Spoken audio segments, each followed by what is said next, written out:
আপনি হয়তো অ্যাপল স্টোরে এরকম একটা কেবল লাগানো দেখছেন সবগুলো আইফোনে, যেটা যদি কেউ কাটে বা ছিঁড়া ফেলে তাহলে অবস্থাটা এমন হয়। ফ্ল্যাশব্যাক। কিছুদিন আগে আমার এক ব্রাহ্মণবাড়িয়ার বন্ধু আমার কল দিয়ে বললো, আই বন্ধু চা খাই। সো আমিও না করি না, আমি গেছি গা। সো চা খাওয়ার মাঝামাঝি অবস্থায় ওই এমন একটা কথা বললো যেটা শুনে ভাই আমার জিহ্বা পুইরা গেছে। ওর কথাটা ছিল যে, বন্ধু আমরা ব্রাহ্মণবাড়িয়ার মানুষ, আমরা তো পাওয়ার আছে, ওদের আছে। হ্যাঁ, কি পাওয়ার আছে সবাই জানে।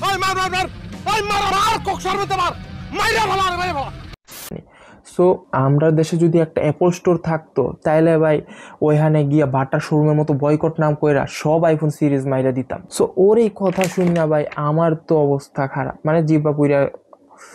ইন ফিউচার যদি বাংলাদেশে কখনো অ্যাপল স্টোর আসে আর ওই যদি এই কাজ করে, তাহলে এইটা হবে ওর লাইফের সবচেয়ে বড় ভুল।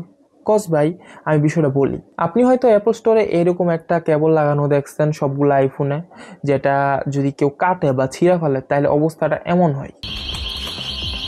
আপনি ওই মোমেন্টে দেখবেন যে সবাই নর্মালি দাঁড়ায় আছে, কেউ কোনো অ্যাকশন নিতেছে না, তাদের স্টাফরাও কোনো অ্যাকশন নিতেছে না, কারণ কারো কোনো অ্যাকশন নেওয়ার দরকারই নাই। কারণ তারা প্রত্যেকটা আইফোনে এমন একটা স্পেশাল সেটিং করে রাখে যেটার কারণে তাদের ওই স্টোরের ওয়াইফাই রেঞ্জে বাইরে যাওয়ার সাথে সাথেই ফোনগুলো লক হয়ে যায়। ওই মোমেন্টে কেউ চাইলে ওই ফোনগুলোর সুইচ অফও করতে পারে না, আর অ্যাপল ওই মোমেন্টে পুরোপুরি ওই ফোনটাকে ট্র্যাক করতে পারে। সো কেউ যদি এমন কাজ করে বা করতে চায়, ওই এই কাজ করে বাসায় যাওয়ার আগেই দেখবি যে স্টিভ জবস ওর বাসায় আগে থেকে দাঁড়ায় আছে পুলিশ নিয়ে।